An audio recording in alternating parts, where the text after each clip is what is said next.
Today we have a 1992 Chevy GMT 400, so not the GMT 800, K1500, half-ton four-wheel drive, which may very well be the Cybertruck prototype that this world has been missing.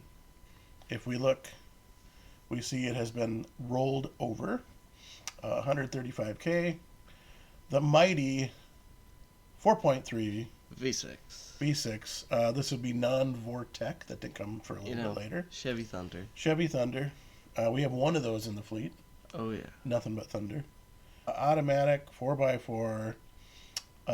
You got keys. So it runs and drives. Probably not well, but there you go. One thing that is unique about Minnesota is you will see a lot of 4x4 pickups, especially in the wintertime. They look exactly like this for sale. Salvage lots. You can go fast because you got four-wheel drive, but you can't stop fast. They get to where they're trying to get, can't stop, and they go over. Let's take a look in a little more detail. A couple more pictures. We're going to go in some detail here. Yeah, not sure how you'd run and drive after that, but that is always a journey there. Roof is pushed over pretty good. You can see the driver's side would have been where it hit hardest, so that would get your attention quick. What I like about this truck is it is a WT. You can see the WT logo right there, and of course you got just the plainest of plain steel 16-inch wheels on there, little center caps, and then of course the work truck grill. See, you can tell the truck drives because I don't see any like skid marks of where they tried to pull it in. And, I don't think you could quite run after that, but I think the truck could still drive. True. So you get a little bit clearer picture here of the Minnesota is rust. I can see they have some kind of a strap on the side. Maybe that was holding, I don't know, a gas tank up or something like that. Not really sure. Yeah, she's hit pretty good. The bed sides are kind of pushed in, caved in, which would make the tailgate not be able to shut, probably. Oh, yeah. Right. There's some big crush spot in the rear bumper. So that looks like from like a tree or like a pole or something. Yeah, they clearly hit something roundish right there. And they also have two hitch balls in the rear bumper.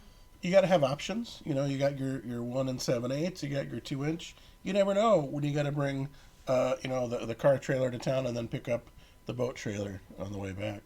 Clear coat, Chevy GM's famous clear coat right there coming off. You get a great shot of that.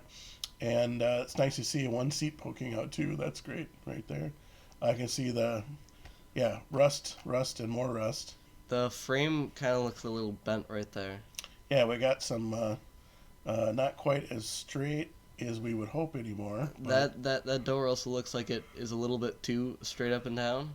It might not be as nature intended, I guess. It's not quite contoured correctly. Well, that's right there. You got a great shot there. So maybe you could save the grill, maybe. Well, maybe not. The bumper is pushed up on the passenger side a little bit. You can see. Yeah, so something is definitely tweaked right there. Good shot from the back. Interesting. You can see, kind of get an idea of how it rolled, where it got pushed in from the driver's corner and then pushed in from the passenger rear corner too, and there's a better shot of what got pushed in there. Yeah, so it looked like it kind of probably spun around as it hit something. So the big question we got to answer is, do we make a bid on this or not? There's your plain cloth seat. There's your rubber floor right there. Floor shifter for four-wheel drive, so it's a base model. Like we said, you can see the work truck there. Might need a windshield. Might just need a whole new body and cab and everything. Nice thing, it was a running and driving car because it rolled. Definitely got a use out of it. It had, I think it was 170,000 miles. 157, I think is what it said. Pretty close. And see the seats nice and worn, both on the passenger and on the driver's side. Typically you see the driver's side is wiped out Everything else looks really nice after that. Oh, We were both way off. 135. 135. So this has another 500,000 miles to go on that Chevy Thunder of a 4.3 liter V6. It probably at this time was running. I see a check engine light on, so you can see it had decent oil pressure. You know what? Full tank of gas, which probably that gauge probably isn't working so good anymore, and it's charging, so it does run and drive. Look at that. There is your box. You got a sweet factory bed liner. It appears to be factory. It says GM on it, so I'm going to go with that. And oh, there we go. That is, you'll never see anything that great probably today. So there you go, mighty 4.3. Nothing super crazy bent or pushed out of the way here. It looks like the one driver's side, no, not driver's side, passenger side. side.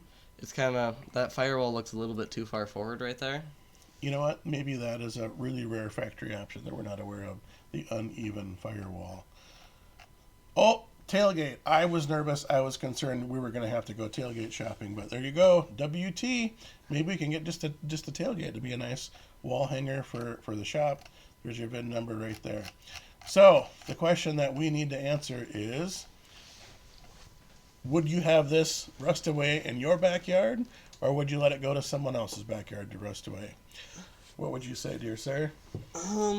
I probably would not bid on this, just due to the fact that you would need an entire cab, you need your entire front end, and you would need your box.